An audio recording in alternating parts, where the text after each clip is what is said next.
Playing with the computer, drawing, and talking to a lot of people. What job beats this? Architect.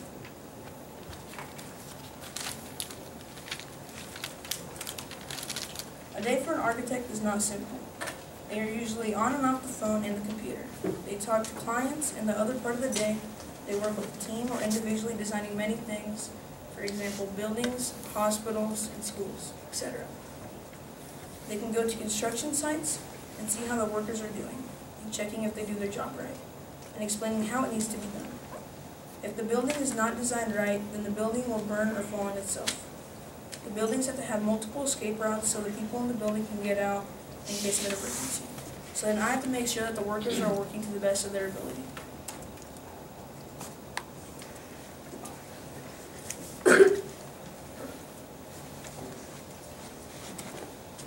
Out of the 5 career choices, I picked my top 3.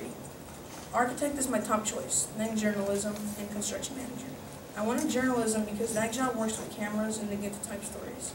Construction manager I wanted for the money, because with money I can get into a house a lot faster, and I can have a lot of money left over, and I can put that money into savings and other things.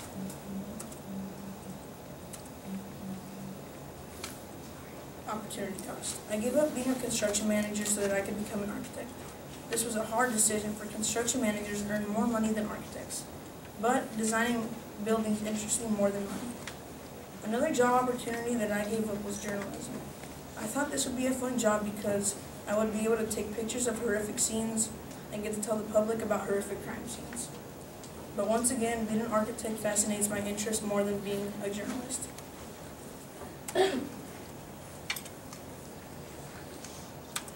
There are many perks about being an architect. I get a paid vacation, which is very big. I get to be as creative as I want to be while designing the next skyscraper. Being an architect is never a boring job because no project is ever the same. The last positive thing about being an architect, in my opinion, is that I will use very little math in the day-to-day operations of designing. Now there are a few hindrances about being an architect. There is tons of responsibility that is put on my back. I need to meet each deadline, and I cannot mess up the blueprints. If I do, then like I said earlier, the building will burn or fall. If that happens, then the survivors of the building can sue me, and I'll probably lose all of my money.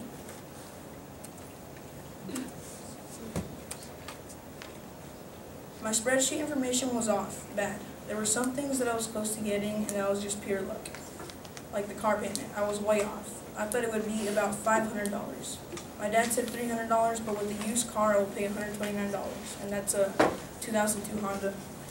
Another example is the gas estimate. My estimate is $200. My parent estimate is about $180. For the actual budget, I'm going to stick to my parent estimate. That's the car I want, but I can't get it. As you can see, the discretionary takes up the biggest part of my pie chart. Then the transportation takes 10%, utilities 5%, taxes takes 29%, unfortunately, because life isn't fair. Food is 8%, medical insurance 2%, school loans 5%, and toiletries 2%.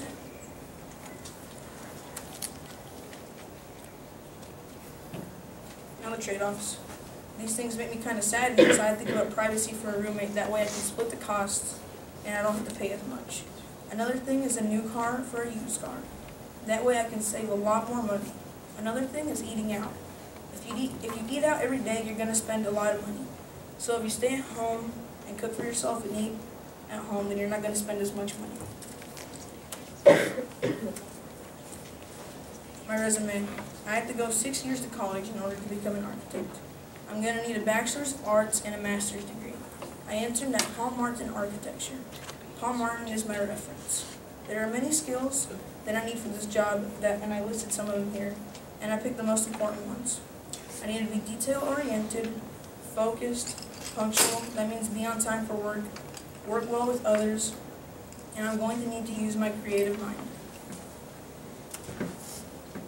In my letter of application, I wrote to Shane Watkins, and the made-up company is Watkins Incorporated. In the letter, I applied for the architect's job. I visited many websites to see my skills, and these websites helped me pick what I wanted to do.